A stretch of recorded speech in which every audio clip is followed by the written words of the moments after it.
Assalamualaikum warahmatullahi wabarakatuh. Setelah rehat untuk anak-anak segar kembali sehingga bisa mengikuti kegiatan berikutnya. Sekarang yang akan kita bahas tentang elektroskop, masih bagian dari materi listrik statis. Apa elektroskop?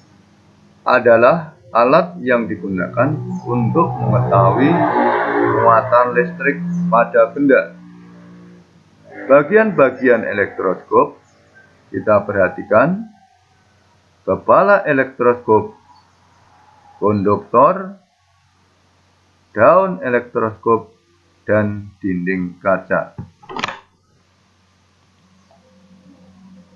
Pada kesempatan ini, anak-anak bisa membuat karya kreatif. Tujuannya membuat elektroskop sederhana. Lalu alat dan bahan: botol bekas kecil, aluminium foil bekas bungkus rokok, kawat tembaga 15 cm, amplas, gabus, penggaris plastik. Langkah-langkahnya, anak-anak bisa mengerjakan di rumah. Yang pertama, ambil aluminium foil bekas bungkus rokok dan pisahkan kertas yang menempel pada aluminium dengan cara membakarnya hingga aluminium terpisah dari kertas yang menempel. Lalu yang kedua, potong aluminium foil dengan ukuran setengah cm kali 4 cm. Berikutnya, yang ketiga, amplas kedua ujung kawat tembaga dan ketuk salah satu ujung kawat tembaga hingga terbentuk seperti gambar. Berikutnya, letakkan potongan aluminium foil pada ujung kawat tembaga yang telah ditekuk, lalu lipat aluminium foil tersebut seperti gambar. Berikutnya, masukkan kawat tembaga yang telah diberi aluminium foil ke dalam botol dan tutup botol dengan gabus seperti gambar. Keenam, remas aluminium foil dan tancapkan pada ujung tembaga yang di luar botol.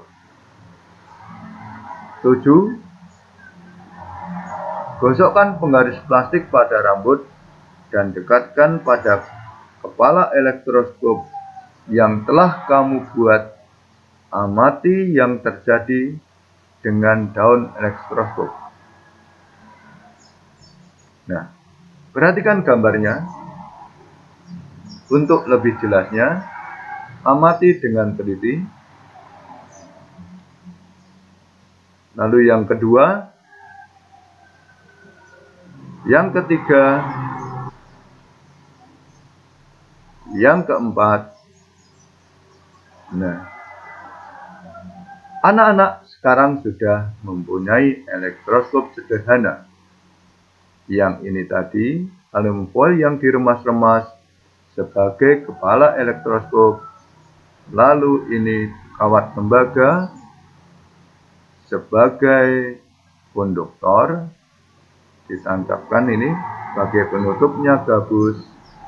Lalu pada ujung kita buat dari aluminium foil yang digantung pada ujung tembaga yang lain yang telah dilipat seperti gambar. Berikutnya, bagaimana prinsip kerja elektroskop? Pada saat elektroskop netral, daun elektroskop akan tertutup. Daun elektroskop akan tertutup.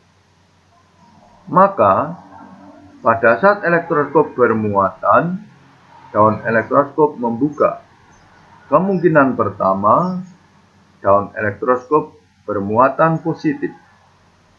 Karena jenis muatannya ini sama, maka pada kedua daun itu akan terjadi tolak-menolak. Yang berikutnya, karena pada daun elektroskop itu muatannya negatif semua, maka yang terjadi adalah tolak-menolak. Maka pada daun elektroskop ini akan membuka. Paham anak-anak? Lalu kita lanjutkan berikutnya.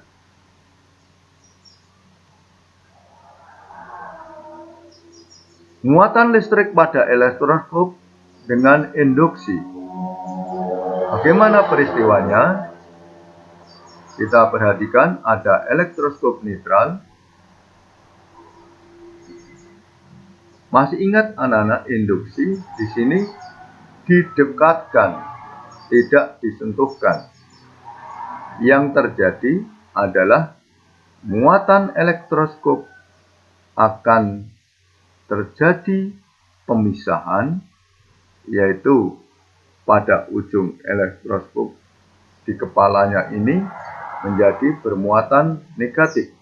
Karena yang didekatkan bermuatan positif, maka terjadi gaya tarik-menarik. Lalu pada ujung yang lain, muatan positif akan mengumpul pada daun elektroskop. Anak tahu bahwa kedua muatan ini antara benda yang didekatkan adalah sejenis dengan muatan pada daun elektroskop. Berikutnya, kepala elektroskop didekati benda bermuatan positif, elektron dari daun bergerak menuju kepala elektroskop dan daun elektroskop membuka karena muatannya sejenis, yaitu ini kedua elektroskop pada daun elektroskop bermuatan positif, terjadi gaya tolak-menolak. Berikutnya,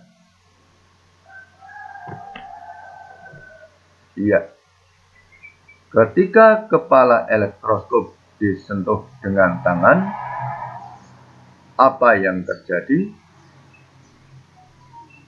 Kepala elektroskop disentuh dengan tangan, maka elektron dari bumi mengalir menuju elektroskop dan menetralkan daun elektroskop. Maka daun elektroskop menutup. Berikutnya, ketika benda yang menginduksi ini dijauhkan dan jari tangan juga dijauhkan, maka yang terjadi pada elektroskop menjadi bermuatan negatif karena menerima elektron dari bumi. Jadi, karena ini bermuatan sejenis, maka pada saat elektroskop terjadi gaya tolak-menolak, sehingga daun elektroskop membuka.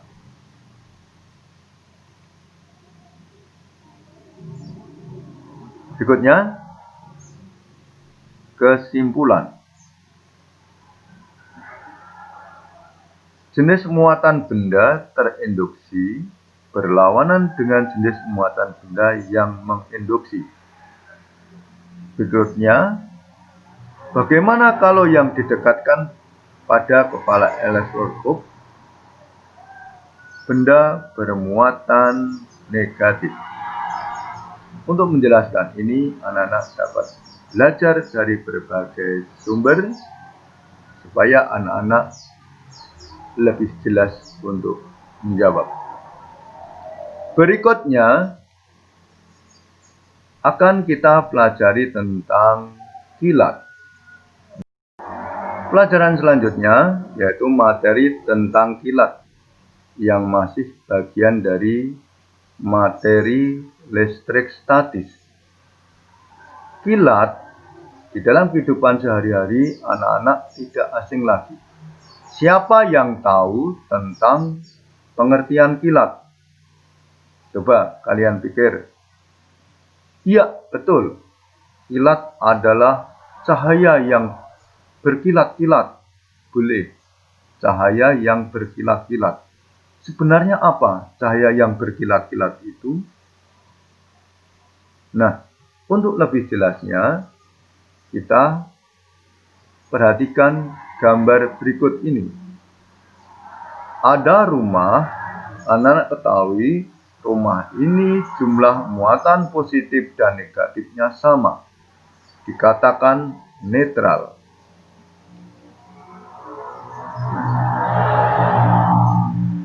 Iya. Perhatikan gambarnya dengan seksama.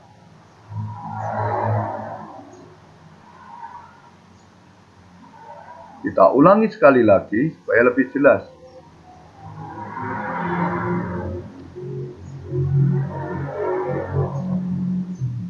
Nah, iya.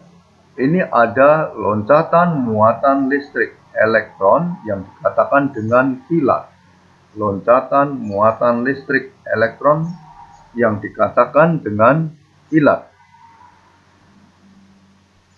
Karena rumah memiliki hambatan yang besar, maka ketika dilewati elektron pada awan berada di atas rumah tersebut dalam jumlah yang besar, rumah akan mengalami kerusakan.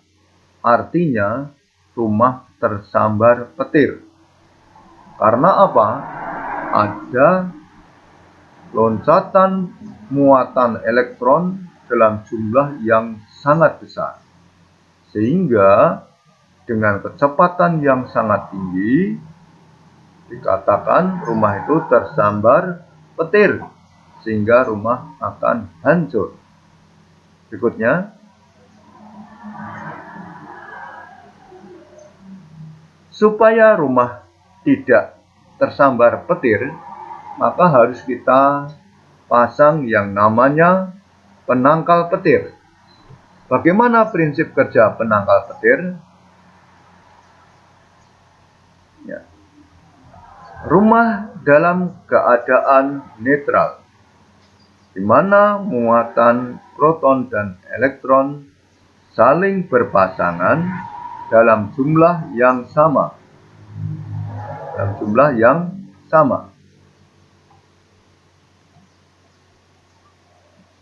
Rumah ini kita pasang penangkal petir. Iya. Bagaimana yang terjadi? Kita perhatikan dengan seksama.